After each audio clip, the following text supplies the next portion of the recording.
Hello, BookTube. I'm down here in puppy territory for the moment because I noticed something just now that I wanted to address and realized, well, wouldn't it be more fun to address it with you than to tell you about it after the fact? And that's the fact that some of my bookcases don't go down all the way to the floor. I'm sure this is true with some of you, too. There's a space about that big between the bottom shelf and the floor. It's not big enough to put books. You put something there.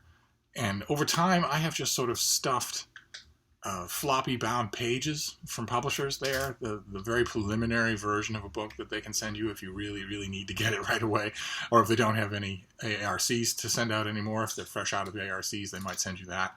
And I, for some reason, have just stuffed that space with them. You can't really put them on a bookshelf. There's nothing on the spine to tell you what they are. So they're not really good for anything else, and I don't know of any place to get rid of them. So I just have stuffed some down on a couple of these little bad places down here below. And I thought, I just realized when I was looking at them, you want to pull those out and see what they are, and throw away the ones you don't want and maybe fix that. And, oh God, we're in puppy territory, so free to interruptions are inevitable. But I thought if I'm going to do that, I might as well show you. I might as well take you along. So I thought we'd go through them. There aren't many for this particular gap. There are gaps like this all over Hyde Cottage. But so let's see what this first one is. This is the sort of thing I'm talking about, where the publicist just takes the pages and goes to a copy shop and gets it bound. And this is Johnny Alexander. Oh, it's got floor schmutz all over it. Good Lord, I should deal with these things. And it's called What Hope Remembers. It's a novel. I don't know if that's the mock-up of the cover or if that's what ended up being the cover. Those look like models, so probably that was the cover. And there's just no... Wow, this is very preliminary. Good Lord, look at that. Just look at the markings on the bottom. But there doesn't appear to be anything in here. No pub sheet or anything like that. Some sort of romance novel, probably a Christian-themed romance novel, but don't know anything more about it than that. Okay, well, this next one shouldn't be down here. This next one ruins the whole... This is Universal, A Guide to the Cosmos by Brian Cox and Jeff Forshaw, and it's a finished copy of a book. There's no reason for this to be down here. This should be on the shelf with other books. This is... I wonder if this has a pub sheet. No? No, this has nothing. This is... It was $35, and it came out in 2017. It's just a guide to current cosmological knowledge. I'm going to put it in a separate pile here because it shouldn't be down here. It should be on a shelf somewhere. Let's see what this next one is. Oh, okay. This looks interesting. I don't think I ever read this. Oh, no, I did. I did read it, but I didn't read it in this format. I waited. So this is 2017 as well. This is by Dan Plesch, and it's Human Rights After Hitler. Again, no pub sheet. A lot of times these things exist before the pub sheets, so you don't get anything except the text of the book. And this is really good. I don't know that I have a copy of it. I don't know that I think I got an advanced copy and no finished copy. So this, and I think I got rid of the advanced copy. So this might be the only copy of this thing I have. Good Lord. Okay, well, this is really, really good. I wonder if this thing gives you any kind of summary. No. Okay, well, the title says it all. It was a study of human rights violations and prosecutions after the Holocaust, especially. After Hitler means after the Holocaust, where all of a sudden these things take on a new legal ramification. It was really, really good. Well worth time to find. Okay, this one's from 2017 as well. I'm sensing a pattern here. This is The Road Through Time. Subtitle is The Story of Humanity on the Move by Mary Soderstrom, University of Regina Press. And it does have a media release sheet here. In this beautifully written history of the road as vectors of change, the author documents how routes of migration and transport have transformed both humanity and our planet. I do not think I read this. I don't think I ever got another copy either. I think this is all I got. Wow, okay, so this is a study of roads in paleohistory. That's fascinating. Certainly I want to read it. Okay, well, that's the whole point of going through here. Then, oh, look at that. Oh, goodness gracious. This is Debbie Gliori's Goodnight World. And this is a children's advance copy, which is, they are kind of flimsy. So this, I think this came out in 2017 as well. And this is just a children's picture book designed for, it's the kind of picture book that you read to get a kid to go to sleep. And see, children's advanced copies are sort of falling apart. They're not an industry the way ARCs for adult books are. So I tend to wait. If I get the advanced copy, I tend to wait until I get the finished copy. What have we here? Okay, this one is not from 2017. This is from over a decade ago. This is Under the Small Lights. You can't really make out the title or anything. This is Under the Small Lights. Can you see the title there? Under the Small Lights by John Cotter. This is a novel about young people in love and lust. It's very good. It's available on Amazon, so you could buy a copy, I think. And this is just a very advanced copy. Good Lord, this is the same thing. Just a bound copy. Oh, goodness gracious! All right, this isn't from 2017 either. This is Bring Up the Bodies by Hilary Mantel. Goodness gracious! The publicist, I think, knew how eager I was to get this, and just sent me the first thing she could. Wow, I wonder what it'd be like to read it this way.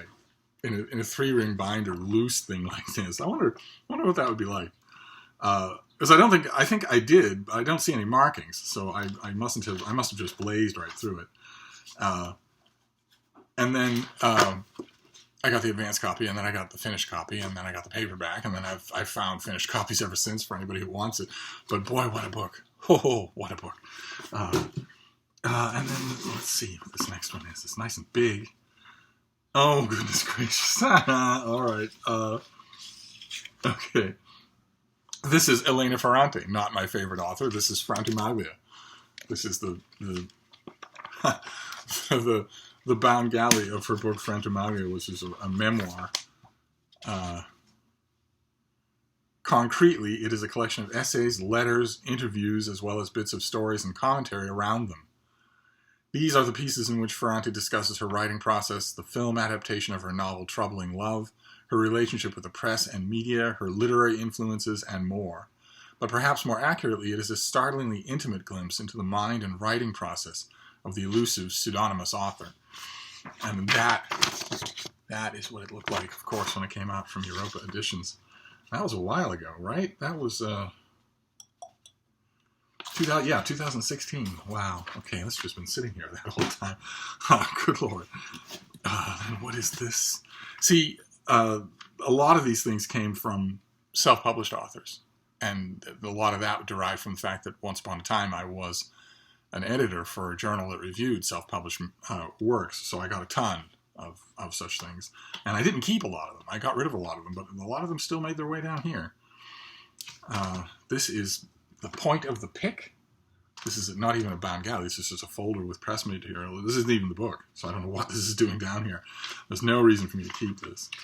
And this is...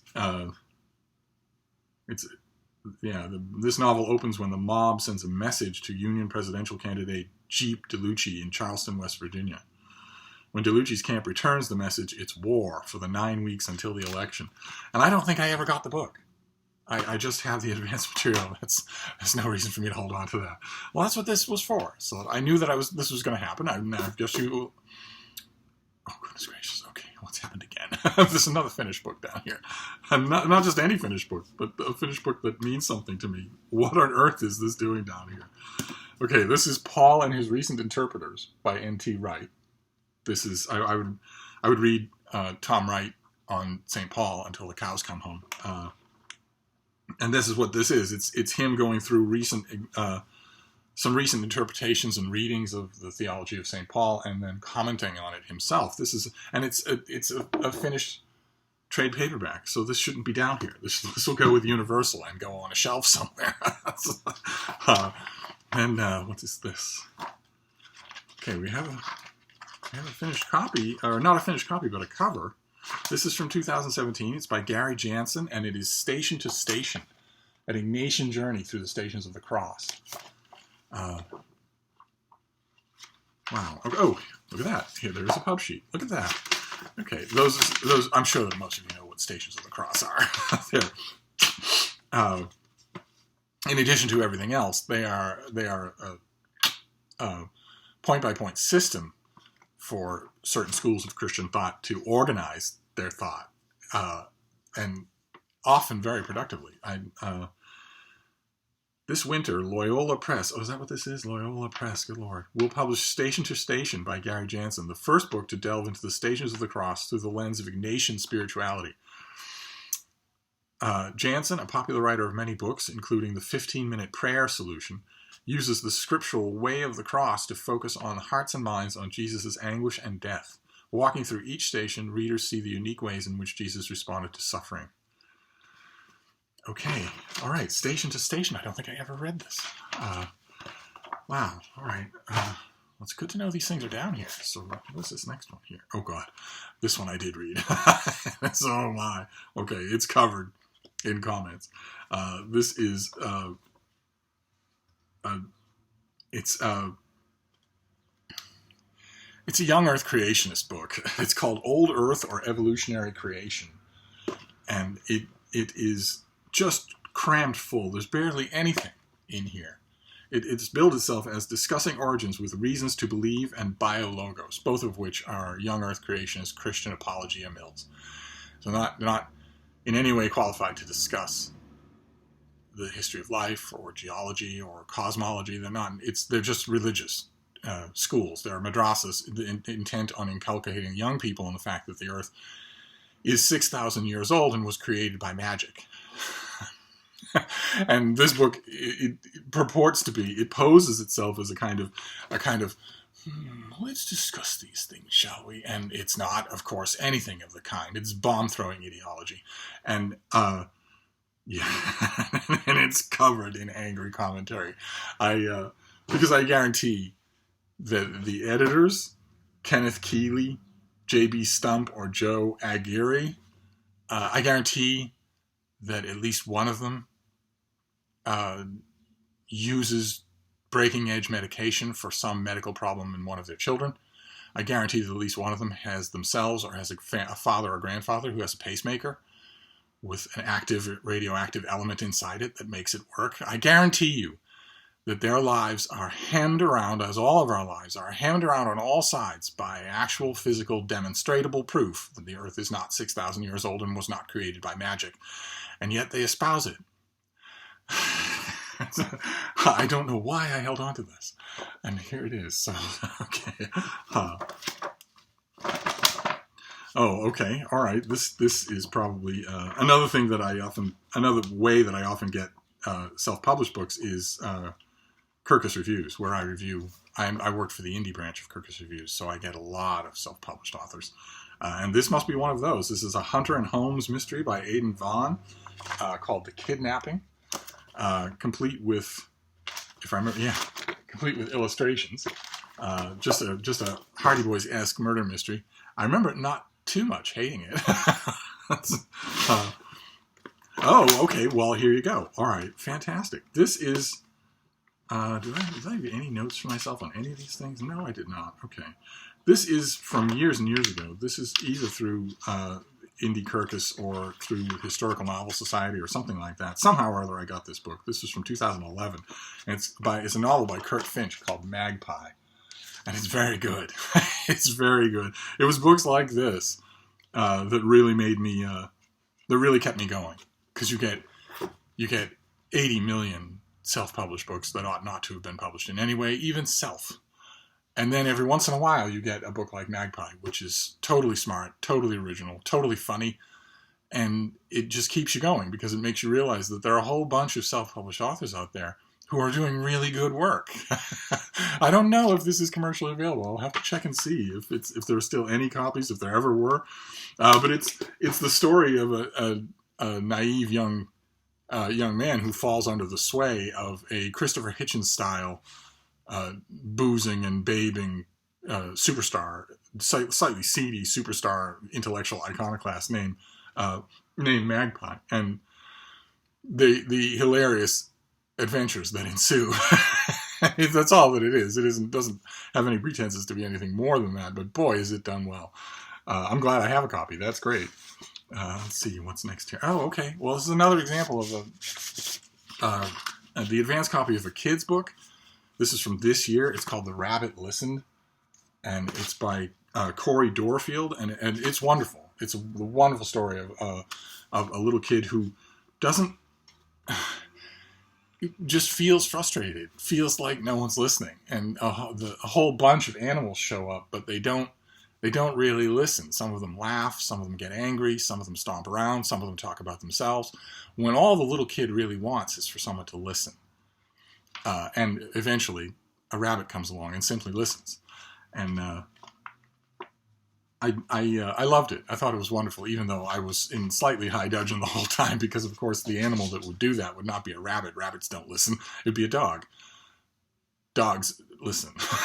The dogs have been bred for 17,000 years to listen. That's their deal in the human partnership. But if it's a rabbit, fine for this book. It's a kid's book, so it doesn't have to be accurate. Let's see what's next here. Oh, okay. Now, see, this is an example of something that this shouldn't be here at all. This is Bill Weatherbarrow's The Moon, only in an advanced bound copy, when I have the finished copy. So I don't need this anymore in any way. Okay, I should make a separate pile for the things that just don't have to go back down here. Same thing with this. This is Christopher Pinney's book, The Waterless Sea, his history of mirages, which is great. It's a fantastic book, but I have the finished copy. I'm going to write about it, so I don't need this at all. Okay, all right, we'll make a separate pile, and then this is the last one, and whatever it is, and then we'll move on. I'll get up off this ground somehow. Oh, see, again, this is Laughing Shall I Die. This is Tom Shippey's fantastic overview of the way Vikings saw themselves in their own heroic poems and sagas and whatnot, and how strangers saw them as these weird beings from another world. And there's no reason for me to have this if I have the finished copy and have already written about it. So there you go. That was a book tour in a bad place. This little crawl space down here. I'm gonna, now that I have it empty of the books, I'm gonna clean it out and then try and figure out what to do with it, because most of these things shouldn't be down here. And if most of them are gonna go, it kind of sort of doesn't make sense to put a couple back down here. I guess I'm always gonna get these things, so maybe I ought to leave space for more. But one way or another, the solving of the problem is another video. So I'll wrap this up for now. But I'll see you soon once I'm up off the ground. Thank you, BookTube.